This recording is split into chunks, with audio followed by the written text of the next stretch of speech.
రాత్రికి నిద్ర రాదు, టీవీలు పగలు కొడతాడు, కనపడితే వాళ్ళు ఏం చేస్తారో నాకు తెలియదు.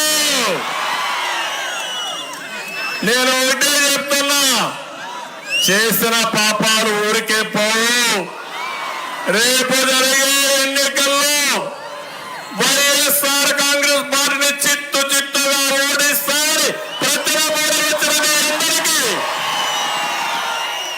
మరొక్కసారి నా నమస్కారాలు, అభినందనలు, శుభాభినందనలు. మా తెలుగింటి ఆడపడుచులు చూస్తున్నా, మీ ఉత్సాహం చూసిన తర్వాత, మీ అభిమానం చూసిన తర్వాత నాకు అనిపించింది ఇంకా ఎన్డీఏ అన్స్టాపబుల్, ఎవరు స్టాప్ చేయలేరు. కడాన వైఎస్ఆర్ కాంగ్రెస్ పార్టీ చూసుకోవాలి. మీ డిపాజిట్లు కూడా గల్లంతయ్యే పరిస్థితి వస్తుంది. మా తమ్ముళ్ళ ఉత్సాహం చూసా, ఎక్కడ చూసినా పిల్లలే కనపడుస్తున్నారు. అందరూ తమ్ముళ్ళే, యువతే. ఒక్కొక్కసారి యువత అయితే ఆకాశానికి ఎగిరిగిరి పడుతున్నారు. టీనేజ్ బాయ్స్ అంతా చూస్తున్నా, తల్లిదండ్రుల పైన భుజాల పైన ఎక్కి మా పిల్లల్ని చూస్తున్నా. ఒక ఆశ, ఒక నమ్మకం, మా భవిష్యత్తుకు, మా పిల్లల భవిష్యత్తు గ్యారంటీ మరి అందరూ కోరుకుంటున్నారు. అది చేస్తానని మరొక్కసారి మీ అందరికీ హామీ ఇస్తున్నా. ఈ రోజుకు ఒక ప్రత్యేకత ఉంది. తెలుగు జాతి ఆత్మగౌరవాన్ని చాటిన రోజు ఈరోజు. తెలుగు జాతికి ప్రపంచం మొత్తం గుర్తింపునిచ్చిన రోజు ఈరోజు. బడుగు బలహీన వర్గాలకు రాజకీయ ప్రాధాన్యం లభించిన రోజు ఈరోజు. ప్రజల సంక్షేమం, అభివృద్ధి, సుపరిపాలన అందించిన రోజు ఈరోజు, పరిచయం చేసిన రోజు ఈరోజు. అదే తెలుగుదేశం పార్టీ ఆవిర్భించిన రోజు. ఇక్కడే ఉన్నాడు, పక్కనే విగ్రహం మనలందరినీ ఆశీర్వదిస్తున్నాడు నందమూరి తారక రామారావు గారు. ఆయన స్వర్గంలో ఉన్నా ఎప్పుడు మనల్ని ఆశీర్వదిస్తానే ఉంటాడు. అలాంటి మహనీయుడి యొక్క ఆశీస్సులు అందుకొని ఆయన ఆశయాల్ని ఒకసారి స్మరించుకొని ఈ మీటింగ్ ప్రారంభించుకుందాం. తెలుగు జాతి ఒకటి గుర్తుపెట్టుకోవాలి. యేసు శకం ఎట్లో, యేసు శకం అంటే పూర్వం తర్వాత రాసుకుంటాం ప్రపంచం అంతా. తెలుగు జాతి తెలుగుదేశం కంటే పూర్వం, తెలుగుదేశం తర్వాతని చరిత్ర రాసుకునే విధంగా తెలుగుదేశం పార్టీ పనిచేశాం. అందుకే ఈరోజు నేను ఈ యొక్క మీటింగ్ లో ఒకటే విజ్ఞప్తి చేస్తున్నాం. 42 సంవత్సరాలు సుదీర్ఘ పార్టీ పరిపాలనలో తెలుగు వారిని ప్రపంచం మొత్తం పరిచయం చేశాం.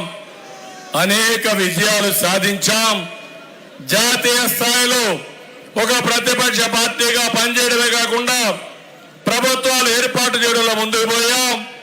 హైదరాబాద్ లాంటి నగరాన్ని బ్రహ్మాండంగా కట్టి తెలుగు జాతికి తిరుగులేదని నిరూపించగలిగాం. తెలుగు పిల్లలైతే ప్రపంచం అంతా వెళ్ళి బ్రహ్మాండంగా రాణించి అందరికంటే ముందుండే పరిస్థితి తీసుకొచ్చాం. కానీ మన రాష్ట్రానికి వస్తే 5 సంవత్సరాల తల్లి మీరందరూ ఎంత కష్టపడుతున్నారో చూస్తున్నా. అందుకే నేను ఇక్కడికి వచ్చాను. ప్రజాగళం, ప్రజల్ని చైతన్యవంతులు చేయడానికి వచ్చా. మీ గళం ఇప్పమని మీకు చెప్పడానికి వచ్చా. మీకు జరిగిన అన్యాయాన్ని ఈ కావల్లో నిలదీయడానికి వచ్చా. నేను అడుగుతున్నా, ఇప్పుడు రైతులారా మీరు బాగున్నారా అని మిమ్మల్ని అడుగుతున్నా. మీకు సబ్సిడీ వస్తున్నాయని మిమ్మల్ని అడుగుతున్నా. గిట్టుబాటు ధరలు వస్తున్నాయని మిమ్మల్ని అడుగుతున్నా. నీళ్ళైనా వస్తున్నాయని మిమ్మల్ని అడుగుతున్నా. ఇంకో పక్క మహిళలు మీరు ఒకసారి చెప్పండి అమ్మా, తాగేదానికి కూడా నీళ్లు లేవా కాదా? మీకు రక్షణ ఉందని మిమ్మల్ని అడుగుతున్నా. నిత్యావసర వస్తువులు అందుబాటులో ఉన్నాయా తల్లి మీకు అడుగుతున్నా.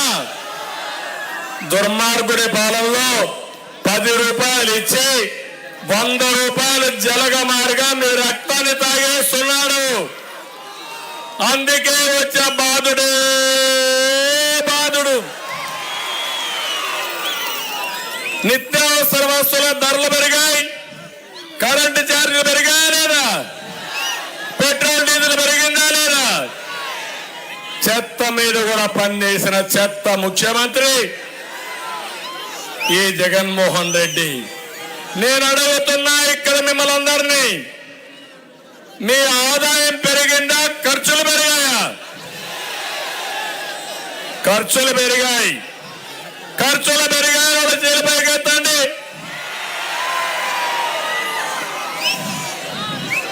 మీ జీవన ప్రమాణాలు పడిపోయినాయి. ఈరోజు మీరు ఒక ఆవేదన బాధ ఉంది. ఇక్కడే మా తమ్ముళ్ళు ఉన్నారు. యువత మీరు చెప్పండి, మీకు ఉద్యోగాలు వచ్చాయా? జాబ్ క్యాలెండర్ పెట్టారా? డిఎస్సి వచ్చిందా?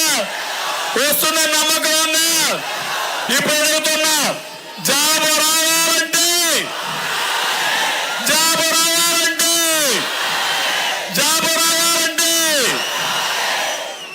అది మీ అందరి ఆవేదన నాకు అర్థమైంది.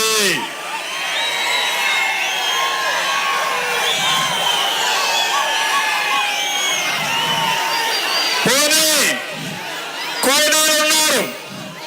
ఏమమ్మా ఇక్కడ కూడా కొంతమంది చిన్న చిన్న పనులు చేసుకుని, తోపుడు బండ్లు కానీ, లేకపోతే కూలీ పనులు కానీ, లేకపోతే పొలం పనులు చేసుకునే వాళ్ళు చాలా మంది ఉన్నారు. నేను అడుగుతున్నా, కూలీలు మీరు చెప్పండి, మీకు ఉపాధి దొరికిందా అని మిమ్మల్ని అడుగుతున్నా. కుటుంబం గడుస్తా ఉందని మిమ్మల్ని అడుగుతున్నా. అంటే అందరికీ చాలని జీతం, కడాల ఉద్యోగస్తులు అడుగుతున్నా. ఏమైనా పోలీసులు మీరు కూడా ఉన్నారు. ఇక్కడ ఉద్యోగస్తులకి 3వ తారీఖు జీతాలు వస్తున్నాయా? పిఆర్సీ ఇచ్చారా? కడాల మీ ప్రావిడెంట్ ఫండ్ మీరు సేవ్ చేసుకున్న ఆదాయం అదేనా మీరు డ్రా చేసుకునే పరిస్థితిలో ఉన్నారా అని మిమ్మల్ని అడుగుతున్నా. 5 సంవత్సరాల్లో మొత్తం అందరూ నష్టపోయారు. ఆ విషయమే నేను చెప్పడానికి వచ్చాను, మీకు గుర్తు చేయడానికి వచ్చాను, మీ తరపున పోరాడడానికి వచ్చాను. మీ సంక్షేమం, మీ అభివృద్ధి, మీ భవిష్యత్తుకు గ్యారంటీ మాదని చెప్పడానికి వచ్చాను. ఈరోజు ఇవన్నీ చూసిన తర్వాత ఈరోజు నాకు అనిపిస్తుంది, మీరందరూ డిసైడ్ చేసుకున్నారు. అప్పుడే మీ యొక్క మైండ్స్ అన్ని కూడా నిర్ణయం అయిపోయినాయి. ఇచ్చాపురం నుంచి మంత్రాలయం వరకు జగన్మోహన్ రెడ్డి ఇంటికి పంపేయడానికి సిద్ధమైపోయారు. నాకు అర్థమైంది.